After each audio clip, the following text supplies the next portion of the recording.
வணக்கம். அமரர் கல்கி அவர்களின் சிவகாமியின் சபதம் பாகம் 3 பிக்ஷுவின் காதல் அத்தியாயம் 28 பட்டிக்காட்டு பெண். வரவேற்பு வைபவங்கள் எல்லாம் முடிந்த பிறகு நமச்சிவாய வைத்தியரின் வீட்டுக்குள்ளே மாமல்லரும் பரஞ்சோதியும் பிரவேசித்தார்கள். பல்லவ சாம்ராஜ்யத்தின் குமார சக்கரவர்த்தி திடீரென்று தங்கள் சின்னஞ்சிறு இல்லத்துக்குள் பிரவேசிக்கவே அந்த வீட்டார் எல்லாரும் இன்னது செய்வதென்று தெரியாமல் திகைத்து நின்றார்கள். தளபதிக்குரிய வீர உடை தரித்திருந்த காரணத்தினால் பரஞ்சோதியை நிமிர்ந்து பார்த்து பேசக்கூட அவர்களுக்கு கூச்சமாயிருந்தது. பரஞ்சோதிக்கோ அதைவிட கூச்சமாயிருந்தது. கூடத்தில் போட்டிருந்த ஆசனம் ஒன்றில் யாரும் சொல்லாமல் தாமே மாமல்லர் உட்கார்ந்து கொண்டு சுற்றுமுற்றும் பார்த்தார். நிலைமையை ஒருவாறு அறிந்து கொண்டார்.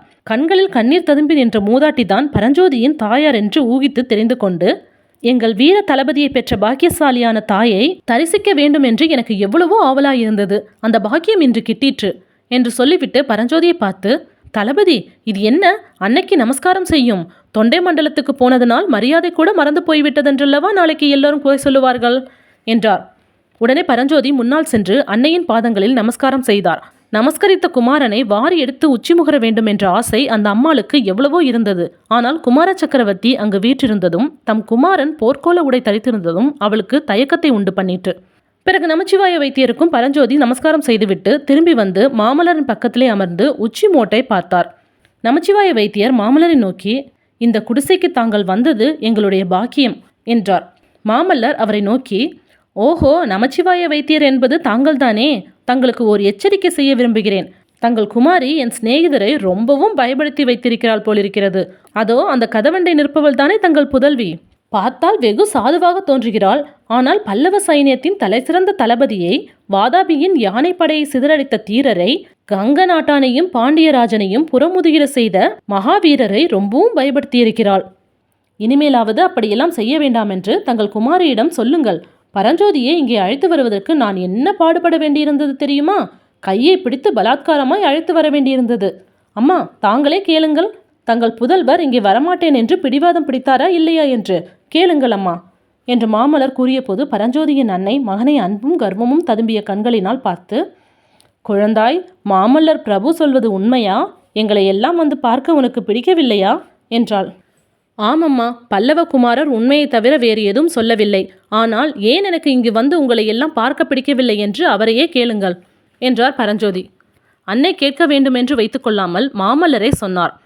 தங்கள் அருமை மகன் காஞ்சிக்கு போய் கல்வி கற்று புலவராய் திரும்பி வருகிறேன் என்று தங்களிடம் வாக்குறுதி கூறிவிட்டு புறப்பட்டானாம்.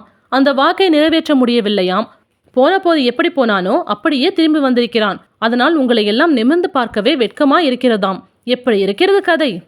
இவ்விதம் மாமல்லர் சொன்னபோது பரஞ்சோதியின் தாயார் மகனுக்கு அருகில் வந்து உட்கார்ந்து அவனுடைய முதுகை தடவி கொடுத்து கொண்டே, அப்பா, குழந்தாய், நீ எப்படி படித்தால் என்ன, படிக்காவிட்டால் என்ன?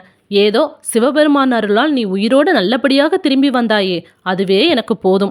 அந்நாளில் உனக்கு படிப்பு சொல்லிக் கொடுக்க வந்த அண்ணாவிமார்களை நீ அடித்து விரட்டினாயே, அதற்காகவெல்லாம் நான் உன்னை எப்போதாவது கோபித்ததுண்டா என்றாள்.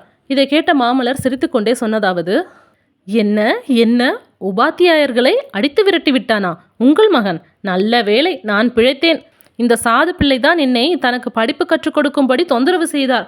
அவர் சொல்வது உண்மை என்று எண்ணிக்கொண்டு நான் பாடம் கற்பிக்க ஆரம்பித்திருந்தேனானால் என்னையும் அப்படித்தானே அடித்து துரத்தி இருப்பான். பிழைத்தேன் என்று சொல்லி மீண்டும் சிரித்தார் நரசிம்மவர்மர். பரஞ்சோதி அவரை பரிதாப நோக்குடன் பார்த்து கூறினான், பிரபு, இது ஏதோ சிரிப்பதற்குரிய விஷயமாக நினைக்கிறீர்கள். உண்மையில் அப்படியல்ல. காக்கைக்கும் தன் குஞ்சு பொன் குஞ்சி. ஆகையால் என் தாயார் நான் கல்வி கல்லாமல் திரும்பி வந்திருப்பதை பொறுக்கிறாள். ஆனால் மாமாவை கேளுங்கள். படிப்பில்லாத இந்த மூடனுக்கு அவர் தமது மகளை கட்டி கொடுப்பாரா என்று கேளுங்கள். நமச்சிவாய வைத்தியரும் அந்த பரிகாச பேச்சில் கலந்து கொள்ள எண்ணி, என்னை கேட்பானேன்? கல்யாணம் பண்ணி கொள்ளப் போகிற பெண்ணையே கேளுங்களேன். அவளுக்கு சம்மதமாயிருந்தால் எனக்கும் சம்மதம்தான் என்றார். அச்சமயம் ஏதோ கதவு திறந்த சத்தம் கேட்கவே எல்லோரும் அந்த பக்கம் நோக்கினார்கள். உமையால் கதவை திறந்து கொண்டு உள்ளறைக்கு போய்க் கொண்டிருந்தாள். எல்லாரும் சேர்ந்து பரிகாசம் செய்தால் குழந்தை என்ன செய்வாள் என்று உமையாளின் தாயார் முணுமுணுத்தாள். பிறகு நமச்சிவாய வைத்தியர் சக்கரவர்த்தி குமாரரை பார்த்து, பரஞ்சோதியின் பராக்கிரம செயல்களை குறித்து அடிக்கடி கேள்விப்பட்டு கொண்டுதான் இருக்கிறோம். அவனால் இந்த சோழ நாடே பெருமை அடைந்திருக்கிறது. மறுபடியும் இந்த பக்கம் எப்போது வருவானோ என்னவோ என்று எல்லாரும் ஏக்கப்பட்டு கொண்டிருந்தோம். ஏதோ எங்கள் அதிர்ஷ்டம், இவ்வளவு சீக்கிரத்தில் அவன் இங்கு வரலாயிற்று. அவனோடு தாங்களும் விஜயம் செய்தது எங்கள் அபூர்வ ஜன்மதவத்தின் பலன் என்றுதான் சொல்ல வேண்டும். புவிக்கரசராகிய தாங்கள் வந்திருக்கும் சமயத்தில் திருநாவுக்கரசர் பெருமானும் இவ்வூருக்கு வந்திருக்கிறார். இப்பேற்பட்ட நல்ல சந்தர்ப்பம் மறுபடி எங்கே கிடைக்கப் போகிறது இப்போதே ஒரு நாள் பார்த்து சுப முகூர்த்தத்தில் விவாகத்தை நடத்தி விடுவோம். உமையாளையும் உங்களுடனே அழைத்து போய்விடுங்கள் என்று நமச்சிவாய வைத்தியர் கூறி நிறுத்தினார். அப்போது மாமல்லர், பார்த்தீரல்லவா தளபதி, எப்படியும் உமக்கு கல்வி கற்பித்து புலவராக்கி விடுவது என்று வைத்தியர் தீர்மானித்திருக்கிறார் என்று தெரிகிறது. வேறு எந்த உபாயமும் பயன்படாமற் போகவே அவளுடைய மகளை கொண்டே உமக்கு கல்வி போதிக்க தீர்மானித்திருக்கிறார். ஆஹா, கடைசியாக நீர் அடித்து துரத்த முடியாத உபாத்தியார் ஒருவரை உமக்கு ஏற்பட போகிறார் அல்லவா என்றதும் ஸ்திரீகள் உள்பட எல்லோரும் கொல்லென்று சிரித்தார்கள். பிறகு குமார சக்கரவர்த்தி நமச்சிவாய வைத்தியரை பார்த்து, ஐயா, அதெல்லாம் முடியாது. பல்லவ சாம்ராஜ்யத்தின் வீர தளபதிக்கு தலைநகரத்திலே சக்கரவர்த்தியின் முன்னிலையிலே தான் கல்யாணம் நடைபெற வேண்டும். இது என் தந்தையின் ஆணை. காஞ்சிக்கு நாங்கள் போன உடனேயே ஆள் விடுகிறோம். எல்லோரும் வந்து சேருங்கள். இன்னும் ஒரு விஷயம் சொல்லி வைக்கிறேன். அப்படி ஒருவேளை உங்களுடைய குமாரி கல்வி கேள்விகளில் வல்ல புதல்வரை தான் கல்யாணம் செய்து கொள்வேன் என்று பிடிவாதம் பிடித்தால் அதற்கும் ஒரு வழி இருக்கிறது. காஞ்சியில் எங்கள் குலகுரு ருத்ராச்சாரியார் இருக்கிறார். வயது 90 தான் ஆகிறது. தாடி ஒரு முழ நீளத்துக்கு குறையாது. அவர் அறியாத கலையோ அவர் படியாத ஏடோ ஒன்றும் கிடையாது. அவரை வேண்டுமானால் உங்கள் புலமை மிகுந்த மகளை கல்யாணம் செய்து கொள்ள செய்கிறேன் என்று பலத்த சிரிப்புகளுக்கிடையே கூறிவிட்டு, தளபதி வாரும் போகலாம், திருநாவுக்கரசரை தரிசித்து விட்டு வரலாம் என்று சொல்லிக்கொண்டே எழுந்தார். மாமல்லரும் பரஞ்சோதியும் திருநாவுக்கரசர் பெருமானை அவர் தங்கியிருந்த திருமணத்தில் பார்த்துவிட்டு திரும்பி வந்தவுடன் பரஞ்சோதியின் தாயார் அவனுடைய கையை பிடித்து கொண்டு, இங்கே வா தம்பி, ஒரு சமாசாரம் என்று உள்ளறைக்கி அவரை அழைத்து கொண்டு போனாள்.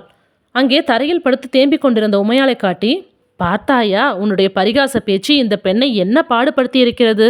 இப்படி செய்யலாமா அப்பா என்றாள். பரஞ்சோதி மனம் விலகியவராய், ஐயோ, இது என்ன பழி, நான் ஒன்றும் பரிகாசம் செய்யவில்லையே என்றார். செய்வதையும் செய்துவிட்டு இல்லை என்று சாதியாதே. இந்த குழந்தை என்ன சொல்லுகிறாள் தெரியுமா? நீ காஞ்சி பட்டணத்துக்கு போய் அரண்மனை உத்தியோகமும் சக்கரவர்த்தியின் சிநேகிதமும் சம்பாதித்து கொண்டாயாம். இப்படி பட்டிக்காட்டு பெண்ணை கல்யாணம் செய்து கொள்ள உனக்கு இஷ்டம் இல்லையாம். அதனாலே தான் இப்படியெல்லாம் பேசுகிறாயாம்.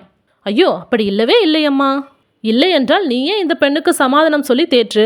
நான் எவ்வளவோ சொல்லியும் இவள் கேட்கவில்லை என்று கூறிவிட்டு பரஞ்சோதியின் தாயார் வெளியேறினாள். அன்னையின் கட்டளை சிரமேற்கொண்டு பரஞ்சோதி உமையாளை தேற்றத் தொடங்கினார். ஆனால் உமையால் அவ்வளவு சீக்கிரம் தேறுகிறதாக தெரியவில்லை. வெகுநேரம் பரஞ்சோதி தன்னை தேற்ற வேண்டும் என்று அவள் ஆசைப்பட்டதாக தோன்றியது. தேறுவது போல் ஒரு கணம் இருப்பாள், மறுகணத்தில் மறுபடியும் விம்மவும் விசுக்கவும் தொடங்கிவிடுவாள். உமையால் பட்டணத்து நாகரிகம் அறியாத பட்டிக்காட்டு பெண்தான். ஆன போதிலும் தன்னுடைய மனோரதத்தை நிறைவேற்றிக் கொள்வதற்கு உபாயம் அவளுக்கு தெரிந்திருந்தது. பரஞ்சோதி சீக்கிரம் வெளியில் போவதற்கு முடியாத வண்ணம் வெகுநேரம் தன்னை தேற்றிக்கொண்டே இருக்க வேண்டிய அவசியத்தை அவள் உண்டு பண்ணி கொண்டிருந்தாள். எவ்வளவு நீளமான நாடகத்துக்கும் ஒரு முடிவு உண்டல்லவா? அவ்விதம் இந்த பொய் சோக நாடகத்துக்கும் முடிவான மங்களம் பாட வேண்டிய சமயம் வந்தபோது உமையால் பரஞ்சோதியிடம் சத்தியம் வாங்கி கொண்டாள். தன்னையே அவர் மணந்து கொள்ள வேண்டும் என்பதாகத்தான். அவ்வாறு சத்தியம் செய்து கொடுத்த பின் பரஞ்சோதி கூறினார், ஆனால் உமா, ஒன்று சொல்லுகிறேன். நம் கல்யாணம் உன் தந்தை சொன்னது போல் அவ்வளவு சீக்கிரமாக நடைபெறாது. வெகு காலம் நீ காத்திருக்க வேண்டியிருக்கலாம். என் சிநேகிதர் மாமல்லருக்கு எப்போது திருமணம் நடக்கிறதோ அப்போதுதான் நமது கல்யாணமும் நடைபெறும். அவருக்கு முன்னால் நான் இல்லறத்தை மேற்கொள்ள மாட்டேன். தங்களுக்கு அவசியமானால் யுக யுகமாக வேண்டுமானாலும் காத்திருக்கிறேன் என்றாள் உமா. ஹாய் ஃப்ரெண்ட்ஸ், உங்களுக்கு இந்த கதை பிடிச்சினா லைக் பண்ணுங்கள், ஷேர் பண்ணுங்கள், மறக்காமல் சப்ஸ்கிரைப் பண்ணுங்கள். தேங்க்யூ.